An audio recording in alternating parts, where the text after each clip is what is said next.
Assalamualaikum warahmatullahi wabarakatuh. Selamat malam teman-temanku semua dimanapun kalian berada.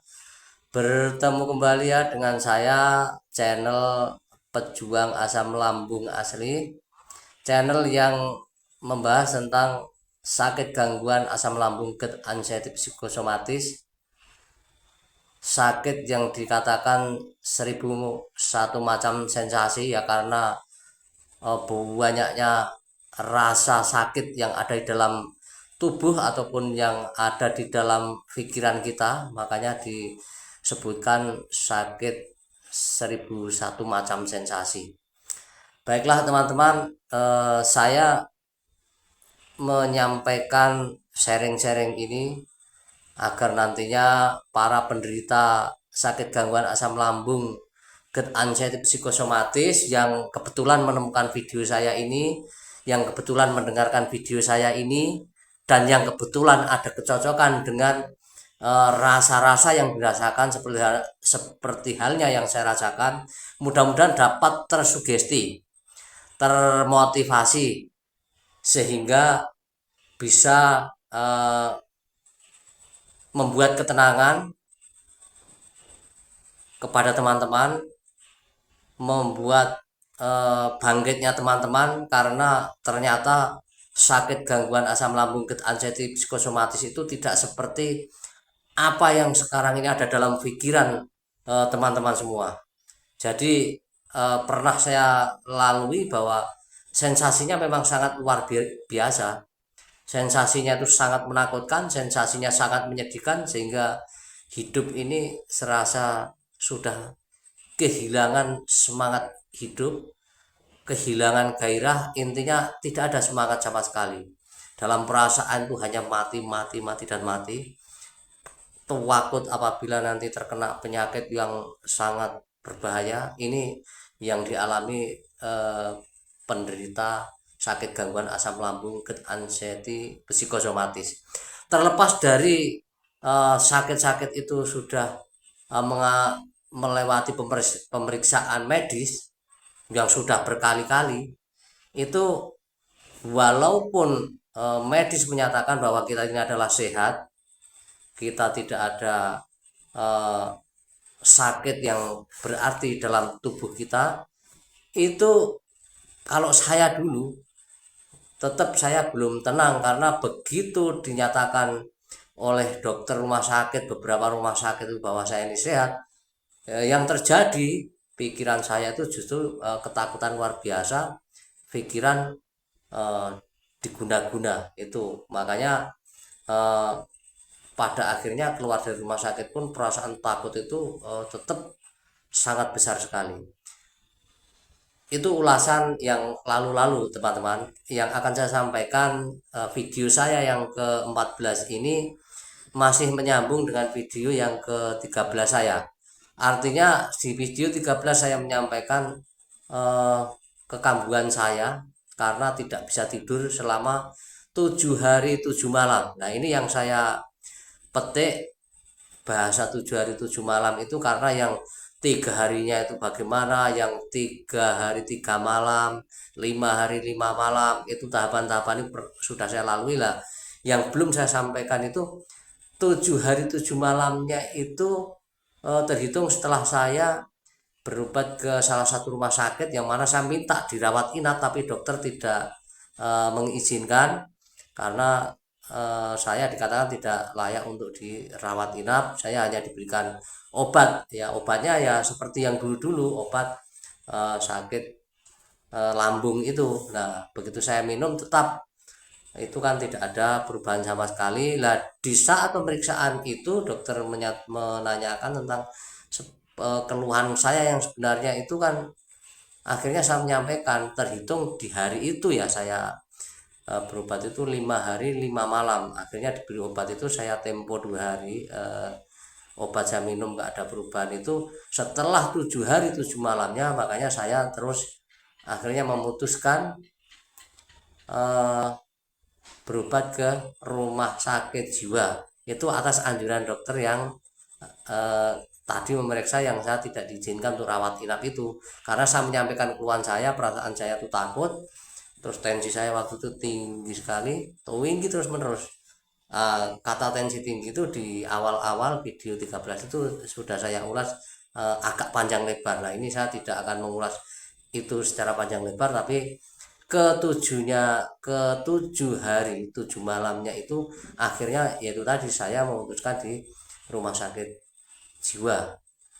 Kemudian di dokter psikiater itu saya diberikan obat macam 2, 1 bulan lah untuk kontrol lagi lah, karena satu obatnya itu diminum hanya seperlunya, dan waktu itu saya sudah bisa tidur nyenyak, sudah ada perubahan lebih baik, saya tidak akan mengulangi lagi. Akhirnya kontrol pun akhirnya akan tidak terjadi karena overload. Itu di video awal sudah saya sampaikan. Nah karena ini sudah saya sampaikan, 7 hari 7 malam itu kaitannya dengan kekambuhan saya itu sangat luar biasa. Itu tidak bisa tidurnya, kalaupun bisa tidur itu sudah halusinasi, nggak karu-karuan lah. Nah makanya dengan video saya ini yang ke-14 ini, mudah-mudahan teman-teman bisa memetik inti-intinya ya. Jadi kuncinya kan ketenangan. Saya dengan tensi tinggi itu kan karena ketidaktenangan. Nah tensi tinggi itu kalau banyak orang mengatakan ya itu lumrah, namanya tensi itu naik dan turun. Nah karena waktu itu cukup lama, kemudian begitu periksa ke sana ke sana ke sana itu tensinya tetap tinggi, dan ya ada informasi-informasi yang saya ini akan semakin ketakutan itu tadi. Akhirnya itu tadi teman-teman, saya hanya minta yang terpenting saya bisa tidur dulu lah. Saya sangat yakin bahwa kalau saya nanti sudah bisa istirahat dengan baik, tidur dengan baik, itu saya yakin tensi itu nanti juga akan bisa turun, mungkin juga bisa normal seperti sebelum-sebelumnya lah. Kalau naik turun yang wajar-wajar ya memang itu saya tidak begitu ini ya, tidak begitu sedih, tidak begitu saya pikirkan. Nah di perjalanan waktu itu berangsur menjadi baik. Saya akhirnya melatih bekerja kembali setiap harinya. Nah sampai sekarang inilah saya akhirnya bisa bekerja secara normal, walaupun sensasi-sensasinya itu masih banyak, artinya masih ada yang bertahan, bukan banyak ya, mohon maaf, bukan banyak, masih ada sensasi yang lama, dan sensasinya itu masih muncul terus, bahkan sepertinya melekat. Nah sensasi yang badan tidak seimbang, pandangan kadang goyang, itu masih sering hadir ya teman-teman. Kadang memang saya juga sedih, kadang saya melakukan cuek walaupun sangat sulit sekali. Nah di sini secara spesifiknya pada akhirnya saya ini ya ikhtiar lah, saya berusaha bagaimana saya harus ngatasi tensi yang tinggi itu, karena kebanyakan rata-rata para penderita anxiety psikosomatis, gangguan asam lambung ini kebanyakan pada akhirnya kan takut minum obat ya. Takut minum obat, saya juga begitu. Pada akhirnya saya ini takut minum obat. Itu saya mikir-mikir, itu dengar kata orang kalau minum obat begini-begini itu masuk dalam memori itu, walaupun apa ya, semacam mau cuek itu nggak bisa, tetap melekat. Akhirnya saya juga mikir-mikir, munculnya adalah perasaan takut ya. Saya ikhtiar, saya terus berusaha.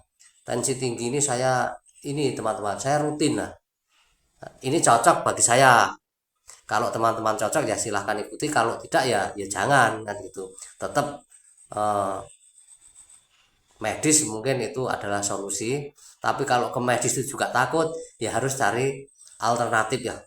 Saya kalau semenjak tensi tinggi itu saya memang juga obat saya tidak saya minum teman-teman. Oh, ini sebenarnya tidak pantas untuk ditiru, tapi saya punya alternatif. Saya ini setiap sore saya minum jus tomat, ini minum jus tomat ya. Terus malam harinya itu saya ngerebus daun bidara. itu hampir tiap malam. Itu kalau untuk bagaimana menormalkan tensi saya.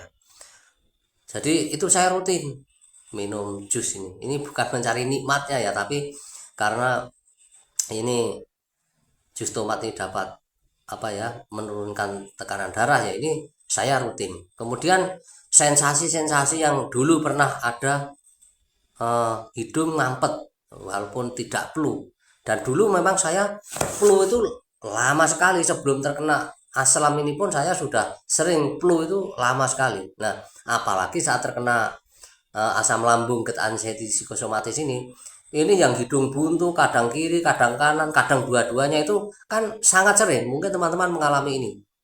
Nah, itu saya juga tidak minum obat teman-teman. Kalau dulu dulu sekali sebelum saya terkena anxiety psikosomatis gangguan asam lambung ini kan ya kalau flu ya minumnya obat flu lah. Saya udah lama saya ini pakai sedotan ini ya. Ini saya tidak promosi karena saya cocok. Nah, karena saya cocok saya pakai ini.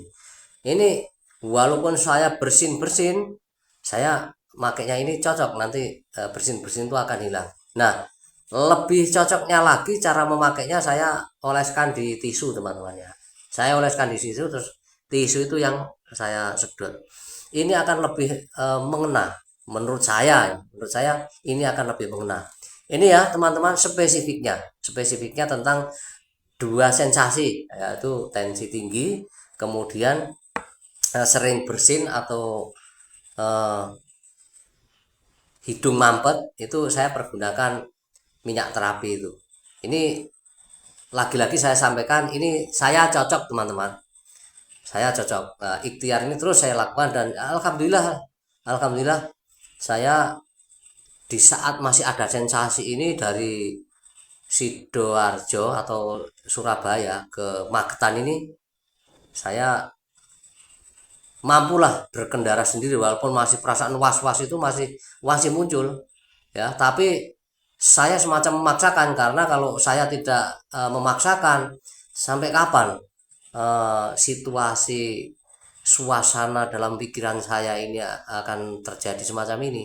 Akhirnya saya paksakan, toh pada akhirnya juga nyampe baik-baik saja gitu ya. Itu teman-teman sedikit pengalaman yang saya bagikan di video saya yang ke-14 ini.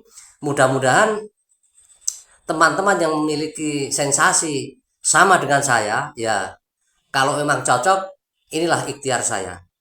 Boleh dicoba. Kalau nanti emang enggak apa ya, enggak ada perubahan atau enggak ngaruh ke tubuh teman-teman, ya jangan diteruskan, cari alternatif lain atau ikhtiar yang lain. Ini kalau ini saya cocok. Kalau tensi itu saya ikhtiar setiap sore minum jus tomat, kemudian kalau malam itu merebus daun bidara, ya cukup setengah gelas lah. Satu gelas direbus menjadi paling enggak setengah gelas, kalau nanti sudah hangat-hangat kuku itu diminum. Ya hasilnya saya yakin ada perubahan yang saya rasakan dalam tubuh saya, dalam pikiran saya ini ada perubahan yang cukup baik teman-teman ya. Itu pengalaman yang saya bagikan, dua sensasi beserta penanganannya. Sensasi ini saya sampaikan secara spesifiknya ya. Jadi dua hal ini barangkali nanti bisa dipetik pengalaman saya ini, teman-teman bisa melakukan seperti apa yang saya lakukan. Baiklah teman-teman, mungkin saya sudahi dulu video saya yang ke-14 ini, dan jika berkenan mohon di subscribe, di share, di like, dan dibagikan.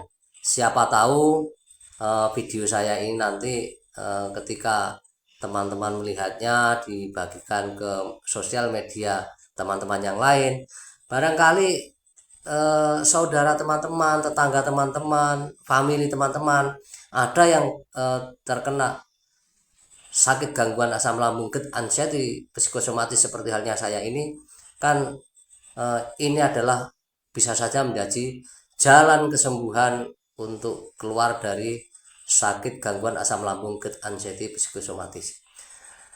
Itu sementara teman-teman, sampai bertemu lagi di video-video saya yang berikutnya.